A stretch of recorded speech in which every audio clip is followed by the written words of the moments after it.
안녕하십니까. 8월 4일 목요일 말씀 묵상 함께 시작하겠습니다. 오늘도 하루를 말씀으로 시작하시는 귀한 성도님들께 하나님의 진리가 충만하시기를 간절히 기도합니다. 오늘 본문은 마태복음 22장 34절부터 40절까지 말씀입니다. 오늘 본문 이야기하면서는 신학에 대한 이야기를 좀 해야 될 것 같습니다. 신학에 대해서 관심이 있으신 분들도 계실 것이고, 어떤 분들은 나는 신학교 갈 생각 없는데, 나는 평신도인데 나하고 신학이 무슨 상관이 있나, 그렇게 생각하시는 분이 있으실 수도 있는데요. 이 신학을 우리가 어떻게 바라보고 신학에 대해서 어떤 태도를 가질 것인가는 사실은 우리 신앙의 굉장히 중요한 요소라고 할 수 있습니다. 예수님을 대적했던 이 바리새인들이 가지고 있었던 신학에 대한 태도를 살펴보시고, 그렇다면 우리는 이 신학에 대해서 어떤 태도를 가져야 될 것인가를 생각해보는 시간이 되었으면 좋겠습니다. 그럼 함께 말씀을 보겠습니다. 예수께서 사두개인들로 대답할 수 없게 하셨다 함을 바리새인들이 듣고 모였는데, 그 중에 한 율법사가 예수를 시험하여 묻되, 선생님, 율법 중에서 어느 계명이 크니이까? 내 마음을 다하고 목숨을 다하고 뜻을 다하여 주 너희 하나님을 사랑하라 하셨으니 이것이 크고 첫째 되는 계명이요 둘째도 그와 같으니 내 이웃을 내 자신같이 사랑하라 하셨으니 이 두 계명이 온 율법과 선지자의 강령이니라. 예수님과 당시 종교 기득권자들, 그들이 서로 대결을 하고 있습니다. 대제사장들, 장로들, 바리새인들, 사두개인들, 헤롯 당, 이런 사람들이 계속 예수님과 싸움을 벌이고 있는데, 모두 다 예수님의 권위와 지혜 앞에서는 도무지 상대가 되지 않았던 것을 볼 수가 있습니다. 그런데 어제 본문에서 사두개인들의 말을 예수님께서 막아버리신 사건이 있었죠. 그 소식을 듣고 바리새인들이 반응을 했고, 오늘 본문에서 묘한 분위기를 일으키고 있습니다. 오늘 우리는 이들 바리새인들, 그리고 바리새인들 중에서도 율법사, 신학자죠. 율법에 대해서 많이 공부한 사람이 어떤 질문을 던졌고 그에 대해서 예수님께서 어떻게 대답하셨던가, 이것에 대해서 한번 생각을 해보았으면 좋겠습니다. 바로 신학의 문제이죠. 본문 보시면요, 바리새인들이 지금 예수님을 대적하려고 하다가 자기네들의 적수인 사두개인을 예수님께서 이기시는 것을 보고 이 참 입장이 묘해지는 것입니다. 자, 바리새인과 사두개인들의 사이의 관계는 사도행전에도 나타나 있습니다. 바울이 잡혀가지고 재판을 받으려고 하는데 그 산헤드린 공의회에 끌려갔어요. 그런데 자 보니까 일부는 사두개인이고 일부는 바리새인인 줄 알고 공회에서 외쳐 이르되, 형제들아, 나는 바리새인이요 바리새인의 아들이라. 죽은 자의 소망 곧 부활로 말미암아 내가 신문을 받노라. 어제 본문에서 사두개인들이 부활을 반대했잖아요. 그러니까 바울은 나는 바리새인 출신인데 나는 부활을 믿는다, 이것 때문에 내가 신문 받는 거다 하니까 바리새인과 사두개인 사이에 다툼이 생겨 바로 이 문제 때문에 서로 으르렁대고 있었던 겁니다. 신학적인 차이죠. 부활이 있느냐 없느냐를 가지고 바리새인과 사두개인이 딱 나눠가지고 그것을 가지고 단순히 학문적으로만 접근하는 게 아니라 그야말로 으르렁대고 싸울 정도로 상당히 사이가 나빴던 것을 볼 수가 있습니다. 어쨌든 바리새인들 입장에서는 이 예수라는 사람이 사두개인들의 입을 딱 막아버리고 아주 통쾌하게 이겼다더라. 그 예수라는 랍비가 사용한 논리를 보니까 정말 탁월하더라, 이런 소리를 들은 거죠. 그러니까 모여든 겁니다. 그런데 문제는 바리새인들 입장에서는 야, 이거 사두개인들의 입을 막았다는 것은 기뻐할 만한 소식이긴 한데, 그렇다고 해서 저 예수라는 자를 우리가 기뻐하기도 그렇지 않나. 이게 참 난감해지는 겁니다.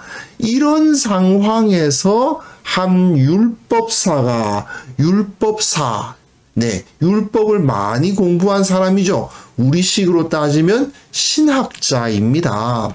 이 사람이 예수님을 시험하여 묻고 있어요. 시험하여 묻는다는 것은 예수님을 넘어뜨리려고 한다라는 의도라고 볼 수도 있지만 사실은 이 자가 우리 편인가 아닌가를 알고 싶을 때 또는 이 예수라는 랍비를 우리 편으로 끌어들일 수 있지 않을까를 시험하는 그런 의도가 아니었겠는가 생각이 됩니다. 물론 여러 가지 다른 것으로도 해석이 가능해요.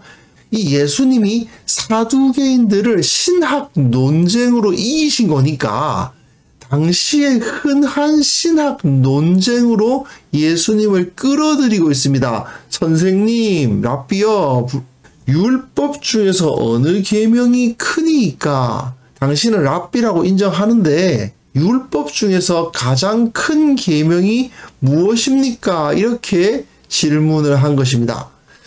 사실 사람과 사람의 관계에서도 누가 더 크냐, 누가 높냐, 누가 더 힘이 세냐를 따지는 게 인간의 속성인지는 모르겠는데 이 사람들은 율법의 여러 규정들마저도 줄을 세워요. 어느 율법 규정이 더 중요한 규정이고 어느 율법 규정은 덜 중요한 규정이냐 이렇게 쭉 줄을 세우는 거죠. 이게 무슨 의미가 있나 싶지만 사실 이 가장 큰 계명이 무엇인가의 논의는요, 당시 랍비들 사이에서는 굉장히 큰 관심의 대상이 되는 것이었습니다. 왜 이런 문제가 생기냐 하면요, 어떤 사람이 율법을 보고 이것에 내가 순종하기 위해서 이렇게 행동하면 되겠지 라고 행동을 했는데 그것이 율법을 어기는 것이 되는 거예요. 그래서 다른 사람이 당신이 율법을 어겼다 하고 공격하니까 아니 나는 이 구절에 순종하기 위해서 이렇게 행동을 했는데 이것이 이 율법을 어기는 것이라고 하니 이럴 땐 어떻게 해야 되냐? 이런 질문들이 자주 랍비들에게 제시되었다는 것입니다. 그러다 보니까 이 규정을 지키기 위해서 이 규정을 어겨도 되냐? 이런 걸 가지고 이제 논쟁을 하기 시작했던 거죠. 사실은 율법의 진정한 의미, 의도에 대해서 관심을 갖기보다는 율법을 기계적으로 따르려고 했기 때문에 생기는 문제입니다만은 여하튼 이런 문제들이 생기다 보니까 여러 랍비들이 이러니 저러니 학파를 구성하면서 막 주장하기 시작했던 겁니다. 그래서 힐렐이라는 랍비는 남들이 내게 하지 않기를 바라는 것을 너도 남에게 하지 마라. 이것이 율법의 요약이다. 이렇게 주장을 했었어요. 이것이 예수님에 의해서 이제 소위 말하는 그 황금률, 무엇이든지 남에게 대접을 받고자 하는 대로 너희도 남을 대접하라. 이것이 율법이요 선지자니라. 율법이요 선지자라는 말은 구약 성경을 의미하는 말이죠. 그래서 구약 성경의 핵심은 남에게 대접을 받고자 하는 대로 너희도 남을 대접하라는 것이다. 이것은 힐렐이라는 랍비가 주장했던 내용입니다. 그리고 또 다른 학파 쪽에서는 원수를 갚지 말며 동포를 원망하지 말며 이웃 사랑하기를 내 몸과 같이 하라. 이 이웃 사랑하기를 내 몸과 같이 하라. 이것이 율법의 핵심이다 라고 주장하는 사람들도 있었어요. 이런 상황에서 이게 먼저다 저게 먼저다 하면서 서로 티격태격하면서 율법의 조문들 중에서 이게 더 중요해, 아니야 그것보단 이게 더 중요해, 이렇게 서로 논쟁을 하고 있는 거죠. 그리고 그 논쟁하는 것 자체가 이 사람들의 직업이 되어버리는 거예요. 사실은 그 율법이 백성들의 삶에서 어떤 영향력을 끼칠 것이며 그 율법을 어떻게 따라야 되는가에 대한 구체적인 생각은 하지 않고 율법의 조문들 가지고 서로 그냥 신학 논쟁을 하느라고 세월을 보내고 있었던 것이죠. 이것이 바로 이 당시 율법사, 결국 신학자들의 문제였던 것입니다. 사실 이 사람들은 율법을 체계화하고 싶어 했어요. 말하자면 기계적으로 어떤 상황이 딱 벌어지면 율법 구절이 딱 제시되면서 자, 이럴 때는 이렇게 행동해야 돼. 네가 안식일 날 걸어가야 돼? 몇 보 이상은 가서는 안 돼. 안식일날 짐을 들어서는 안 돼. 손수건을 손에 들고 가서는 안 되고 호주머니에 넣어가지고 다녀야 돼. 이런 식으로 세세한 규정들을 만들어가지고 그 유대인들의 삶을 딱 규정해 주고 싶어 했던 거예요. 그러다 보니 그게 잘 되나요? 삶의 모습이 얼마나 다양합니까? 그런데도 불구하고 이 율법 사랑하는 자들은 어느 율법이 더 크고 어느 율법은 좀 더 낮고 해서 율법들 간의 높낮이를 재고 그리고 그것을 어떻게 적용해야 되는가 이런 거 가지고 시간을 보내고 있었던 거죠. 여하튼 이 바리새인 율법사는 일단 예수님을 이 소모적인 율법 논쟁으로 끌어들이고 있었던 거예요. 그런데 예수님께서는 여기에 대고 내 마음을 다하고 목숨을 다하고 뜻을 다하여 주 너희 하나님을 사랑하라 하셨으니 이것이 크고 첫째 되는 계명이다 이렇게 말씀을 하셨어요. 이게 대단한 말씀을 하신 게 아닙니다. 이것은요 신명기 6장의 소위 말하는 쉐마 본문입니다. 쉐마라는 말은 이스라엘아 들으라의 들으라라는 의미를 가지고 있는 단어예요. 쉐마 이스라엘 이렇게 시작하거든요. 그래서 우리 하나님은 오직 유일한 여호와이시니 너는 마음을 다하고 뜻을 다하고 힘을 다하여 내 하나님 여호와를 사랑하라. 경건한 유대인들은 거의 매일 아침 암송하는 구절입니다. 유대인이라면 어린 아이라도 외우고 있을 만한 구절인 것입니다. 특별한 게 하나도 없어요. 그리고 또한 내 이웃을 내 몸과 같이 사랑하라 하는 그 말씀, 랍비들이 자주 사용했던 그 구절이거든요. 그걸 그냥 그렇게 제시를 하고 있어요.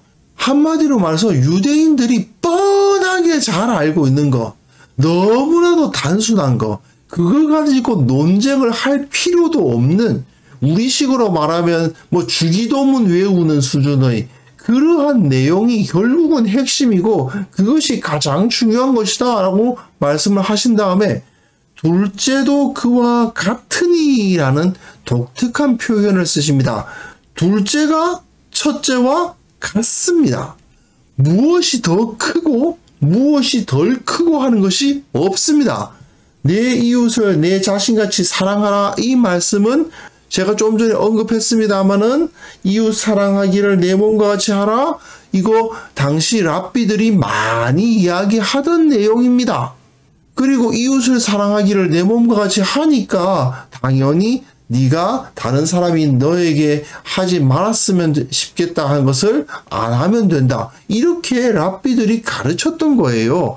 그걸 그대로 그냥 제시를 하고 있어요. 새로울 게 하나도 없습니다. 그렇게 말씀하시면서 이 두 계명이 온 율법과 선지자의 강령이니라. 온 율법과 선지자 구약 성경을 의미하는 말입니다. 그래서 이 구약 성경의 핵심부는 무엇이냐?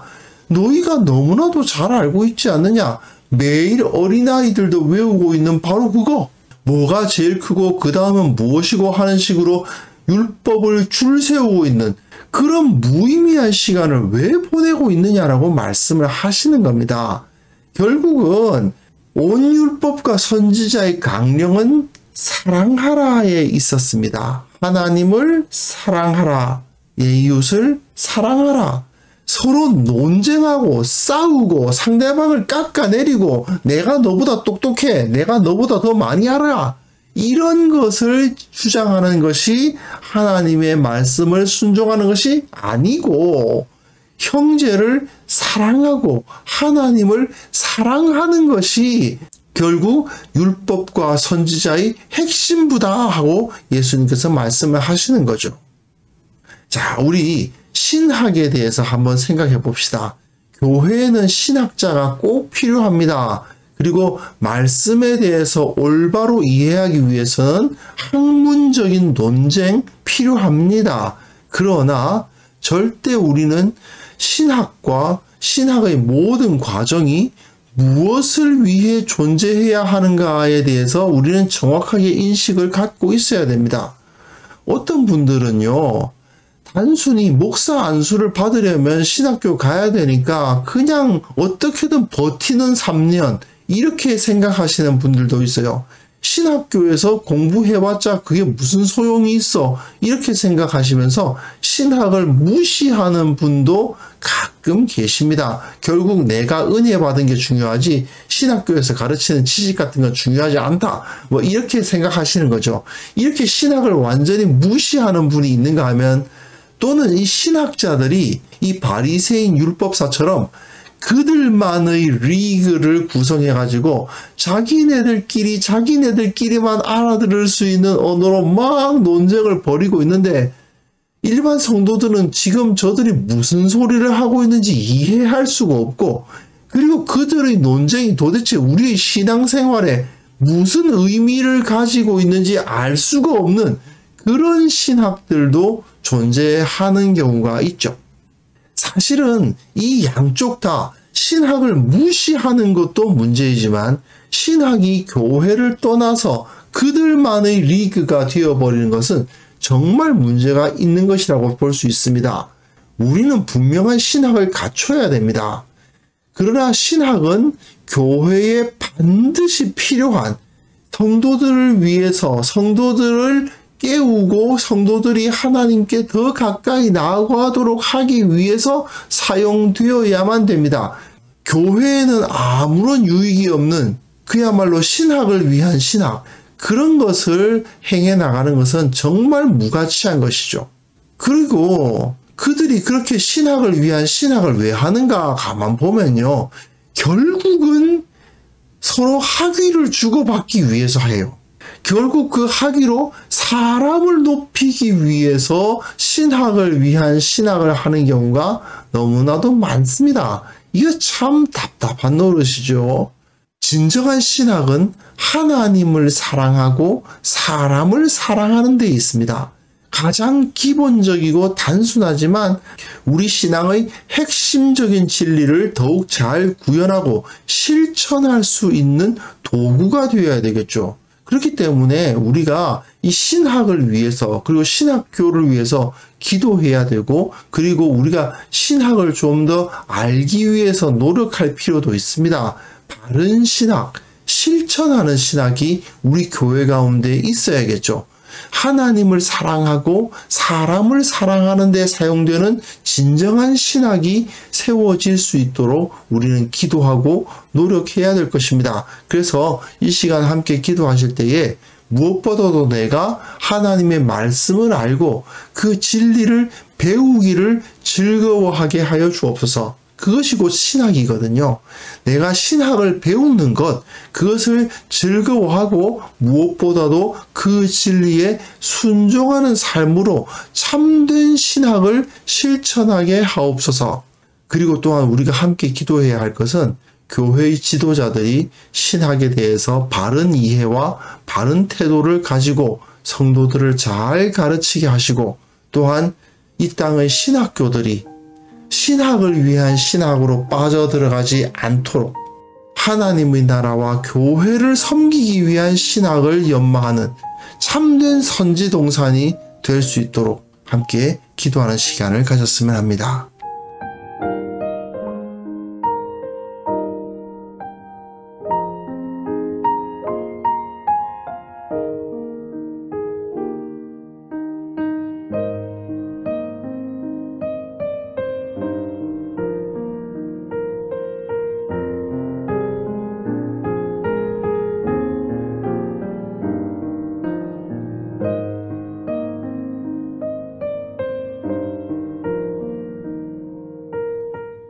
하나님 아버지, 하나님을 알고 말씀을 알고 진리를 알기를 기뻐하는 자가 되게 하여 주옵소서. 배우기를 즐거워하고 배운 대로 순종하고자 하는 자들이 될 수 있도록 도와주옵소서.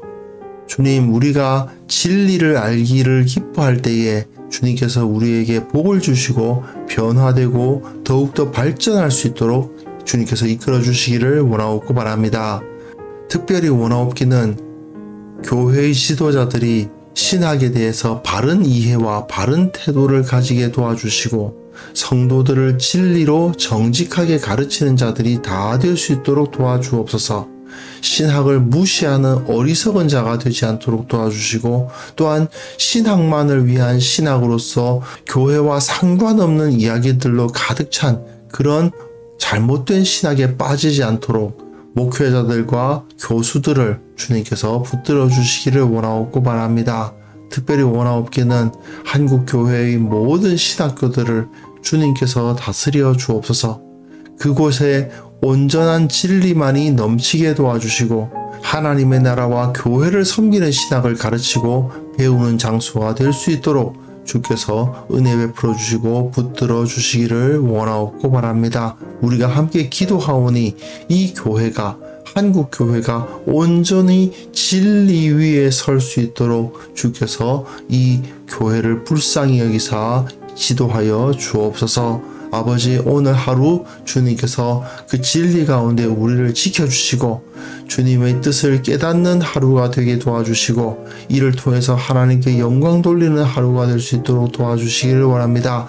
우리 성도들 각 가정마다 주님께서 평안을 허락하여 주시고 강건하게 하시며 어떠한 위협도 우리를 흔들지 않도록 주께서 도와주시고 무엇보다도 주님의 나라를 위해서 최선을 다하여 살아갈 때에 주께서 모든 것을 채우시는 은혜를 경험하는 하루가 되게 하여 주옵소서.